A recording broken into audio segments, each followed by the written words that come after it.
What's up, guys? Welcome back to another SCP reading video. Today we got... Hold on, let me find it. Okay, so we did the data bit. Today we got SCP-001 by Scranton called... Scantron? Yeah, well, it doesn't matter. Called the Foundation. Okay, it doesn't look too long, thank God. Never mind, it does look pretty long. This is SCP-001. It's got some... I don't get it. Okay. UIU File 0041. Altered high school building in blank blank. Confirmed anomaly 3. Object class 53. Highly intrusive. Unknown capabilities. Unknown nature. Special secure containment procedures. Confirmed anomaly 3 is to be surrounded by an electric fence no less than 30 feet high and guarded by the United States Army's blank platoon. Any footage or photographic evidence of Anomaly 3's interior is to be excised as soon as possible and all witnesses detained indefinitely. But that's all blanked out, so that means that doesn't apply anymore. This is what applies now. Under no circumstances should any personnel attempt to enter CA3 or communicate with persons inhabiting it. However, any person known to have been inside CA3 at a point must be detained and interrogated. Any direct military assault on CA3 has been deemed unfeasible at this point due to the unknown capabilities of the entity or entities by which it is controlled. Note, this is a summary. It does not contain all information relevant to CA3. For a detailed information regarding CA3, see UIU Files 42 through 218. Signed, Director Blank. Known information. The Unusual Incidents Unit was alerted to CA3's existence on September 7, 1954, when students attending Blank High School reported that the interior of the building was vastly different than it had been at any point in the past. Upon discovery, CA3's exhibited several unusual, if not entirely paranormal, traits. Nearly all walls in the facility have been replaced with steel-reinforced concrete, although several rooms were constructed of other materials for no readily apparent reason. All exterior windows had been covered from the inside. All student desks, personal effects, textbooks, and other materials expected of a high school were completely absent. Lockers were still present, albeit significantly smaller and constructed of stainless steel. The arrangement, location, and size of rooms and facilities did not match blueprints for the school.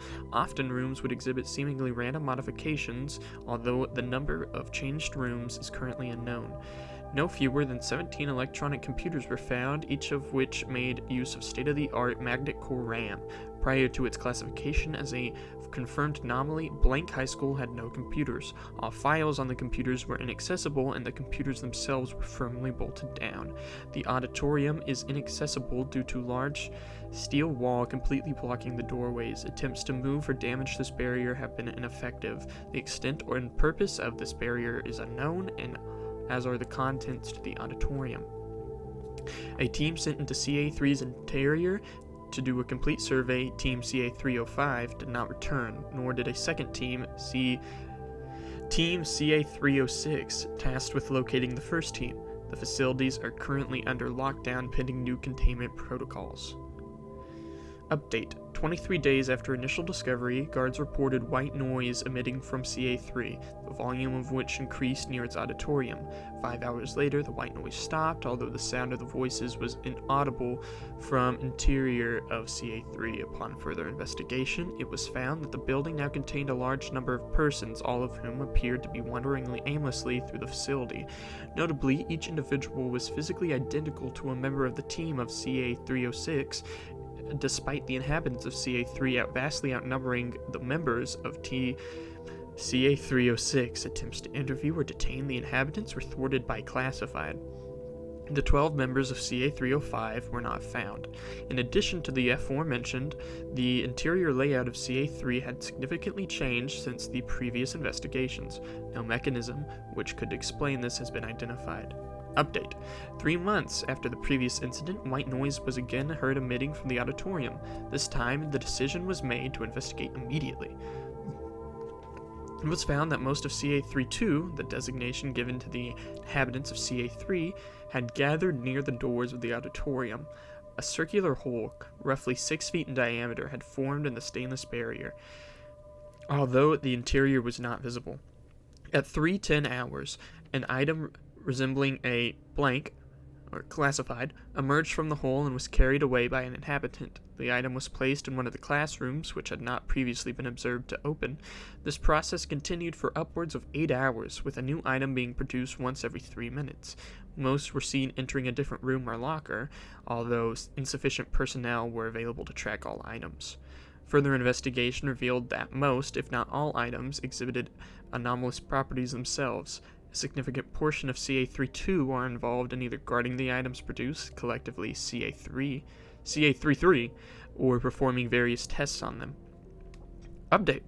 2 days after the previous incident, 3 identical armed guards appeared from each entrance to CA-3. Further attempts to enter the building were futile, as these guards have consistently overpowered all teams sent to enter CA-3, regardless of injury or relative level of armament. Note: reports gathered up during the 2 days prior to guards manifesting outside CA-3 appeared to confirm that CA-32 is following standard UIU protocol regarding the items produced by this auditorium. Their knowledge of UIU standard protocol is consistent with that of Team CA-305. Update. During the UIU's tracking of CA-6, 2 men identical to Agent Dixon, a member of CA-306, emerged from a parked car and forcibly detained CA-6, dragging him into the car and driving away. Tracking the vehicle for the next 8 hours revealed they were driving directly to CA-3. Upon arrival, the vehicle drove directly through the front doors, which the guards had opened shortly before their arrival. CA-6 has not been recovered. This is too many numbers. I'm getting confused. UIU File 42. Message received from CA-3. On May 15th, 1965, the following message was transmitted in Morse code from CA-3 on standard UIU communication frequencies.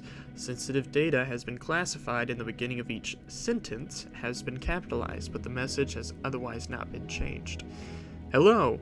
We are the O5 Council, and we secure, contain, protect. We have been shown to do, and it would be nice to be friends. It is nice to be part of your excellent, but it is best with superior resources given the greatness we will control containment.